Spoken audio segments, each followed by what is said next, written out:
último video, hablé sobre una extraña tradición atribuida a los basilidianos de Alejandría. Según esta tradición, Jesús no fue crucificado, sino que Simón de Cirene tomó su lugar en la cruz. Los soldados romanos, cito, obligaron a un transeúnte que venía del campo a cargar su cruz. Era Simón de Cirene, padre de Alejandro y de Rufo. Luego lo llevaron al lugar llamado Gólgota, el lugar de la calavera, y le ofrecieron vino mezclado con mirra, pero no lo tomó y lo crucificaron. ¿Pero quién es él? ¿Es Jesús o Simón? En realidad, el sujeto no está claro. Según una tradición posterior, atribuida a los basilidianos, Jesús transformó su cuerpo para verse con Simón y transformó a Simón para que se viera como Jesús. Mientras los soldados crucificaban a Simón, Jesús se reía de su necedad. En este video, me gustaría explicar cómo surgió esta tradición y si realmente puede atribuirse a los basilidianos. Soy el Dr. David Letwa, y es un placer para mí ofrecer contenido gratuito en este canal. Para poder hacerlo, dependo completamente de su apoyo, así que por favor consideren apoyarme en Patreon, haciendo una donación única o tomando uno de mis muchos cursos. Tengo un curso en vivo sobre Marción próximamente.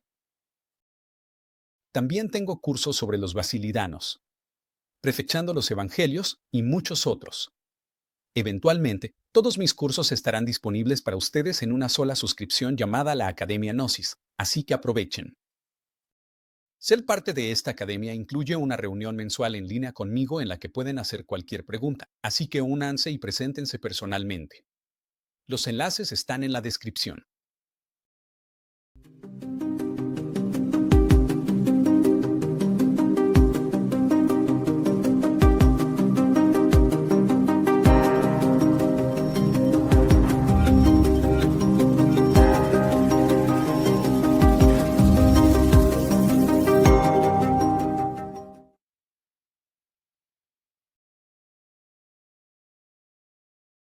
Como mencioné en mi video de introducción a los basilidianos, hay tres fuentes principales para reconstruir su pensamiento.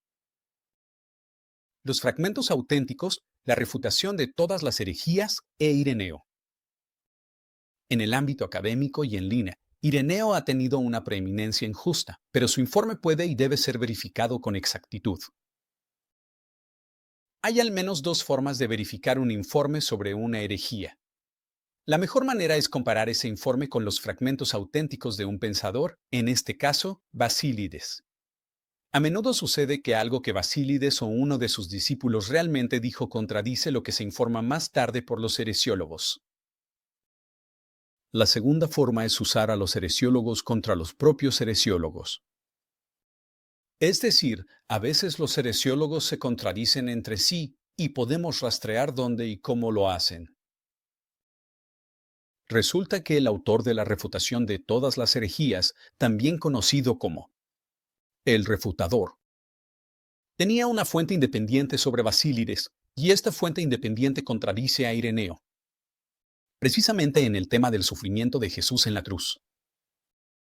Además, un fragmento auténtico sobre el ritual de Basílides también contradice a Ireneo, aunque solo por inferencia. Así que comencemos, como debe ser, con este fragmento auténtico. El fragmento proviene de Estromata 1.45.6 de Clemente. Y dice, cito, los seguidores de Basílides celebran también el día de su bautismo, pasando toda la noche anterior con lecturas. Dicen que este día fue en el año 15 del emperador Tiberio, el día 15 del mes Tubi, aunque otros lo fechan en el día 11 del mismo mes. Algunos de ellos fechan con precisión su sufrimiento en el año 16 de Tiberio César, el día 25 de Famenot. Otros el día 25 de Farmupí. Otros dicen que el Salvador sufrió el día 19 de Farmupí. De hecho, algunos de ellos dicen que ocurrió el día 24 o 25 de Farmupí. Hay mucho que discutir aquí. Primero que nada, el Cristo de los basilidianos evidentemente usaba la cronología que corresponde a lo que ahora es Lucas 3, 1 y 21. Cita, En el año 15 del gobierno del César Tiberio, Jesús también fue bautizado. Fin de la cita. Ahora bien, en nuestro sistema de datación, esto fue en el año 29 de la era común, contando desde el año 14, cuando el emperador Tiberio se convirtió en el único gobernante del imperio. En segundo lugar, el Cristo de los Basilirianos usaba un calendario provincial egipcio, como lo indica el uso de los meses egipcios Tubi, Famenot y Farmupi. A pesar del énfasis de Clemente en sus desacuerdos sobre las fechas, los basilirianos lograron ponerse de acuerdo. Lo suficiente como para celebrar la encarnación de Cristo en una noche específica, con una vigilia y lecturas. Esto indicaría que tenían algo parecido a un calendario litúrgico o festivo de celebraciones cristianas. Aunque los basilirianos seguían discutiendo las fechas exactas, aún participaban en prácticas que mostraban que las fechas y los tiempos eran importantes para ellos. Podemos inferir que Jesús, en carne e historia, era realmente significativo. Jesús no era solo un fantasma cambiaformas y tenía importancia cuando fue bautizado y cuando murió. Este punto lleva a una inferencia sobre su crucifixión.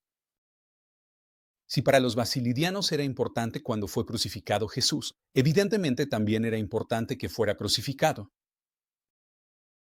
En otras palabras, aquí no hay indicio alguno de un intercambio de identidad de Jesús con Simón de Cirene en la cruz. El informe de Ireneo parece no atribuir ningún valor redentor a la crucifixión de Jesús. Pero si los basilirianos cronometraban cuidadosamente y celebraban esta crucifixión, entonces al menos era importante para ellos. Hay otro punto clave que debemos tener en cuenta aquí. Según el informe refutatorio sobre los basilirianos, Jesús realmente nació y realizó todos los eventos tal como se describen en los evangelios. El informe dice claramente que la parte corporal de Jesús sufrió. La palabra griega aquí es hepaten. Pero Jesús tenía otras partes. Tenía una parte animada, una parte perteneciente al reino superior de la Ogdoada, una parte perteneciente al espíritu y una parte perteneciente a la filiación. El punto en el que todas estas 6 partes se diferenciaron fue en la cruz. Jesús es así las primicias de la diferenciación, y la diferenciación es el medio por el cual las personas son redimidas. Es importante ver cómo esta historia es diferente de la que reportó Ireneo. Ireneo dijo que Jesús solo apareció en la tierra, que hizo milagros y que en la cruz transformó su apariencia para parecerse a Simón de Cirene. Simón, a su vez, adoptó los rasgos de Jesús. Así, los soldados romanos confundieron a Simón con Jesús y en realidad crucificaron a Simón. Pero citemos las palabras exactas de Ireneo. Cita: Jesús no sufrió, sino que un tal Simón de Cirene fue obligado a cargar la cruz por él. Por ignorancia y error, este Simón fue crucificado, habiendo sido transformado por Cristo para que se creyera que era Jesús, mientras que Jesús mismo asumió la forma de Simón. Y, estando de pie, se burló de ellos. Porque, al ser un poder sin cuerpo y el nus del Padre no engendrado, se transformaba como quería. De esta manera, ascendió hacia el que lo había enviado, burlándose de ellos, ya que no podía ser detenido y era invisible para todos.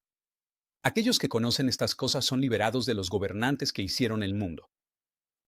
No están obligados a reconocer al que fue crucificado, sino al que vino en forma humana y que se pensó que había sido crucificado, quien fue llamado Jesús y que fue enviado por el Padre, según un plan providencial, para destruir las obras de aquellos que hicieron el mundo.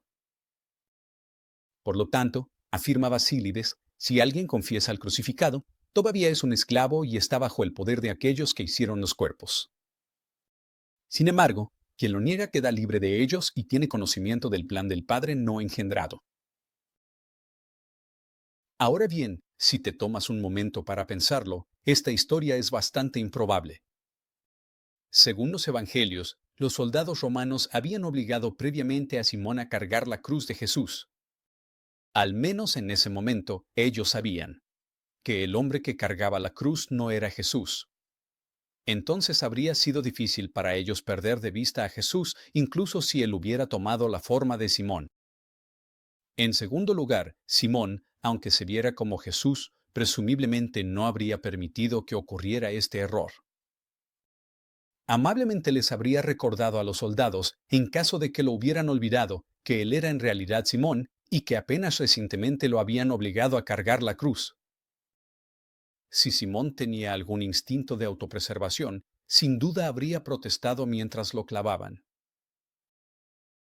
Toda la idea de un intercambio en el Gólgota contradice abiertamente el informe del refutador de que la parte corporal de Jesús realmente sufrió. Esto tiene que significar que el cuerpo de Jesús fue realmente el que estuvo en la cruz, no el cuerpo de Simón de Cirene. No podemos simplemente combinar estos informes, ya que no son, al menos en este punto, compatibles. Y aún así, se puede ver cierta conexión entre el informe del refutador y el de Ireneo. No es el verdadero Jesús quien sufre y muere, sino solo su parte corporal. Así, uno podría imaginarse a los basilidianos, o a uno de sus seguidores, diciendo que no era necesario admitir que Cristo fue crucificado, si por Cristo. Se referían al verdadero o al yo superior de Jesús, esa parte que lo hacía superior a la mera carne. La carne de Jesús fue crucificada, pero el verdadero Cristo no lo fue. ¿Es herética esta postura? No. Incluso en el siglo IV, cuando la ortodoxia fue definida rigurosamente, los teólogos aún estaban de acuerdo que lo divino en Cristo no pudo ni sufrió, porque lo divino, en tanto que divino, no puede sufrir. Si lo divino sufriera, dejaría de ser divino, y Jesús, el Dios hombre, sería simplemente un hombre muy especial, pero no Dios. Tomemos a Orígenes como ejemplo. Orígenes fue un teólogo alejandrino que también trabajó en Palestina durante la segunda mitad de su vida. Escribía a principios del siglo III. En sus homilías sobre Génesis 8:9, dijo que Cristo sufre, pero solo en su carne, y que padeció la muerte, pero solo en la carne. El Logos, sin embargo, que es Cristo según el Espíritu, permaneció en la incorruptibilidad. Cierro cita. El Logos aquí es la esencia divina, esencia de Cristo. Así que, a la luz de esta teología, Ireneo pudo haber tenido razón al decir que los basilirianos no confesaban a Cristo crucificado en la medida en que Cristo se refiere a la divinidad manifestada en Cristo. No confesar a Cristo crucificado podría haber sido simplemente una forma abreviada de decir que, aunque la carne de Jesús sufrió en la cruz, lo que era inmortal y divino en él no sufrió y pudo ascender al Padre. Confesar que todo el Cristo sufrió reduce a Cristo a un simple saco de carne. Por supuesto, Ireneo no tenía el tiempo ni la voluntad de explicar todo esto. Pero un basilidaino que sostenía esta postura aún pensaría que fechar la crucifixión era importante. ¿Por qué? Porque la crucifixión fue el momento en que comenzó el proceso de salvación. Fue cuando la centrífuga cósmica empezó a girar y la parte divina de Jesús se separó de su envoltura mortal. Sin esta diferenciación inicial entre las partes, ese proceso no podría completarse en otros seres humanos. Nosotros, que también contenemos una realidad divina. Sospecho, entonces, que los basilirianos conocidos por Clemente, aquellos que fechaban con precisión el sufrimiento de Jesús, no tenían problema en decir que Jesús sufrió y murió en la cruz, y habrían estado de acuerdo con el informe del refutador de que la parte corporal de Jesús sufrió. Presumiblemente, entonces, habrían aclarado que el ser divino en Cristo no sufrió ni podía sufrir, y que este Cristo divino fue completamente diferenciado y hecho distinto en la cruz. Por eso la cruz es importante. No representa la sangre de una deidad asesinada, sino la epifanía de un Dios, decisivamente separado de los elementos moribundos de carne y sangre. Entonces, ¿de dónde viene esta tradición de que Cristo se ríe y la idea de que fue salvado del sacrificio al ser reemplazado por un sustituto? Bueno, parece derivar de una reflexión sobre la historia bíblica del sacrificio de Isaac, en hebreo, la Akedah. En hebreo, la palabra Isaac o Yitzhak significa él se ríe. Y según Génesis 22, Isaac Fue salvado de ser sacrificado en el último momento. ¿Conoces la historia?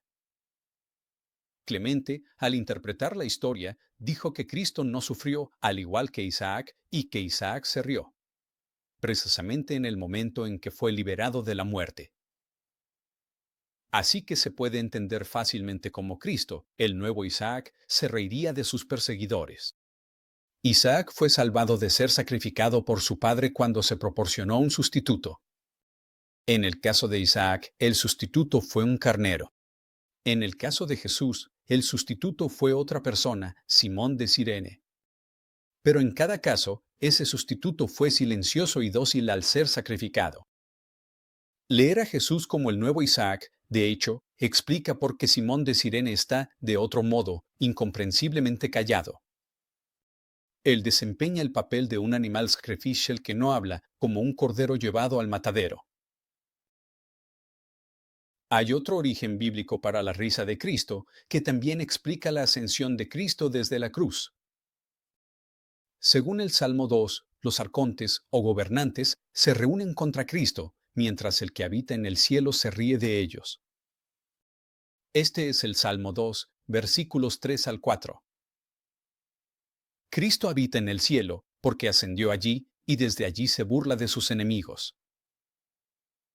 Si el Salmo 2 se entendiera literalmente como una profecía de la crucifixión, entonces implicaría que el verdadero Cristo evitó los ataques de sus enemigos. En lugar de que ellos se burlaran de él se burló de ellos, y esto encaja con la historia, tal como la cuenta Ireneo. Cristo se ríe, no de que Simón muera en su lugar, sino de la necedad de los gobernantes, que son engañados al pensar que podían hacerle daño a Cristo. Por supuesto, la historia de que Simón muere en lugar de Cristo sigue sin ser bien recibida por los lectores modernos. La risa de Cristo no es inocente. Es una forma de burla. Pero reírse de quienes intentan matarte quizá no sea tan malo. Al menos entendemos cómo se armó esta historia. No proviene de testimonios de testigos presenciales, ni tampoco se deriva de recuerdos reales de personas vivas. Proviene de la reflexión sobre otros textos bíblicos. De hecho, este proceso de creación de historias basadas en textos anteriores era una forma común en que Cristo componía textos evangélicos, y la técnica también se usa en los evangelios que se volvieron canónicos. Eficazmente. Evangelios como el de Mateo compusieron la historia de la crucifixión de Jesús en gran parte a partir de una lectura del Salmo 22, que se entendía como profecía. Entonces, ¿quién contó la historia del intercambio en el Gólgota, si no fueron los basilirianos? Bueno, como es bien sabido, prácticamente la misma historia aparece en un texto encontrado en Nag Hammadi, llamado el Segundo Tratado del Gran Set. En este texto, Cristo dice, cito, «La muerte que creen que sufrí, la sufrieron ellos en su error y ceguera.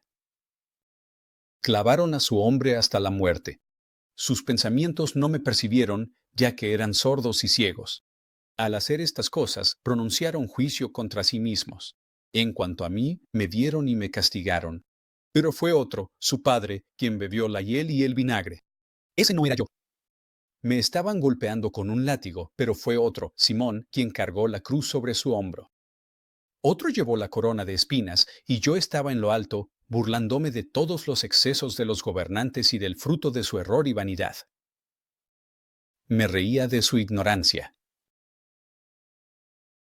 En otro relato, que se encuentra en la revelación de Pedro, Jesús es reemplazado por un sustituto, pero no es Simón, sino solo la parte carnal de Jesús.